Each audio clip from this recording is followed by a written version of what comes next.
दोस्तों, ये रिश्ता क्या कहलाता है के लेटेस्ट एपिसोड में एक के बाद एक ऐसे भावुक और चौंकाने वाले पल देखने को मिले जिन्होंने पूरे पोद्दार परिवार की जिंदगी बदल कर रख दी। जहां एक तरफ विद्या ने अपनी जिंदगी की सबसे बड़ी गलती स्वीकार कर ली, वहीं दूसरी तरफ मुक्ति की मासी की एंट्री ने कहानी में नया मोड़ ला दिया। अब हर किसी के मन में सिर्फ एक ही सवाल है कि क्या मुक्ति अपने परिवार से दूर चली जाएगी या फिर अरमान और अभीरा उसे अपने पास ही रख पाएंगे। एपिसोड की शुरुआत बेहद भावुक माहौल से होती है। विद्या अरमान के सामने हाथ जोड़कर खड़ी हो जाती है और टूटे हुए दिल से कहती है, मुझे माफ कर दो। मैंने शिवानी जी के साथ बहुत गलत किया। वर्षों से अपने दिल में दबा हुआ पछतावा आखिरकार बाहर आ जाता है। विद्या की आंखों से लगातार आंसू बहते रहते हैं और वह अपनी गलती स्वीकार करते हुए शिवानी की याद में होने वाली पूजा में शामिल होती है। यह पल अरमान के लिए भी बेहद कठिन होता है, क्योंकि उसकी आंखों के सामने उसकी असली मां की यादें ताजा हो जाती हैं। पूरे परिवार का माहौल भावुक हो जाता है और ऐसा लगता है कि पुराने जख्म एक बार फिर हरे हो गए हैं। इसी बीच कहानी में होती है मुक्ति की मासी की एंट्री। वह पोद्दार हाउस पहुंचकर सबको चौंका देती है। पहले तो किसी को उसकी बात पर भरोसा नहीं होता, लेकिन जब वह पुरानी तस्वीरें, चिट्ठियां और अपनी बहन से जुड़ी यादें दिखाती है, तब सभी लोग हैरान रह जाते हैं। मुक्ति उन तस्वीरों को देखकर भावुक हो जाती है। हालांकि उसे अपने बचपन की ज्यादा बातें याद नहीं है, लेकिन दिल के किसी कोने में उसे एक अपनापन महसूस होने लगता है।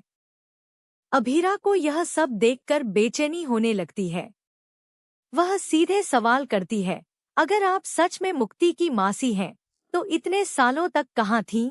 इस सवाल का जवाब सुनकर हर कोई शांत हो जाता है। मुक्ति की मासी बताती है कि उसकी बहन ने परिवार की मर्जी के खिलाफ शादी की थी। इसी वजह से पूरे परिवार ने उनसे रिश्ता खत्म कर लिया था। इसके बावजूद वह चोरी छिपे अपनी बहन से मिलती रहती थी। लेकिन जब उसे अपनी बहन के इस दुनिया से चले जाने की खबर मिली, तब तक बहुत देर हो चुकी थी। उसके बाद से वह लगातार मुक्ति को ढूंढती रही और आखिरकार आज वह उससे मिल पाई है।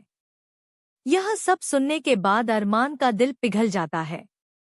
वह कहता है कि अगर वह सच में मुक्ति की मासी है, तो उसे पोद्दार हाउस में रहने से कोई नहीं रोक सकता। परिवार भी उसकी बात मान लेता है और उसे घर में रहने की अनुमति मिल जाती है। इसके बाद मुक्ति और उसकी मासी साथ में समय बिताते हैं। दोनों के बीच एक नई भावनात्मक डोर जुड़ती हुई दिखाई देती है। मुक्ति पहली बार महसूस करती है कि उसके अपने परिवार का कोई सदस्य उसके सामने मौजूद है। लेकिन असली झटका तब लगता है जब मुक्ति की मासी एक ऐसी बात कह देती है जिसे सुनकर अरमान और अभीरा दोनों हैरान रह जाते हैं।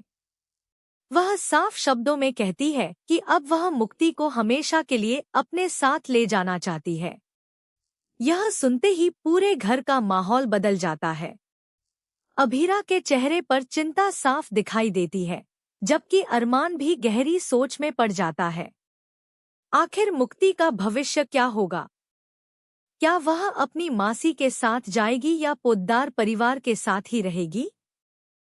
अब कहानी का सबसे बड़ा सवाल यही बन गया है। अगर मुक्ति अपनी मासी के साथ चली जाती है, तो क्या अरमान और अभीरा उसे रोक पाएंगे?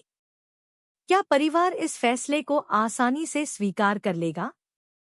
या फिर आने वाले एपिसोड में कोई ऐसा नया सच सामने आएगा जो पूरी कहानी को बदल देगा? क्या मुक्ति की मासी के पास कोई ऐसा राज है जो अभी तक किसी को नहीं पता? या फिर यह फैसला सिर्फ भावनाओं में लिया गया है? इन सभी सवालों के जवाब आने वाले एपिसोड में धीरे धीरे सामने आएंगे। फिलहाल इतना तय है कि कहानी अब एक बेहद दिलचस्प मोड़ पर पहुंच चुकी है। विद्या का पछतावा, शिवानी की याद, मुक्ति की मासी की वापसी और मुक्ति को अपने साथ ले जाने की इच्छा, इन सभी घटनाओं ने दर्शकों की उत्सुकता कई गुना बढ़ा दी है। आने वाले एपिसोड में रिश्तों की नई परीक्षा देखने को मिल सकती है, जहां हर किरदार को एक कठिन फैसला लेना होगा। अब देखना यह होगा कि मुक्ति आखिर किसका साथ चुनती है। क्या वह अपनी मासी के साथ नई जिंदगी शुरू करेगी, या फिर पोद्दार हाउस और अरमान अभीरा का प्यार उसे यहीं रोक लेगा? इन सभी सवालों के जवाब आने वाले एपिसोड में मिलेंगे। आपको क्या लगता है कि आगे कहानी में क्या होगा? क्या मुक्ति अपनी मासी के साथ जाएगी या पोद्दार परिवार में ही रहेगी? अपनी राय हमें कमेंट सेक्शन में जरूर बताइए। अगर आपको यह अपडेट पसंद आई हो तो वीडियो को लाइक करें, चैनल को सब्सक्राइब करें और ऐसी ही लेटेस्ट टीवी सीरियल अपडेट्स के लिए हमारे साथ जुड़े रहें।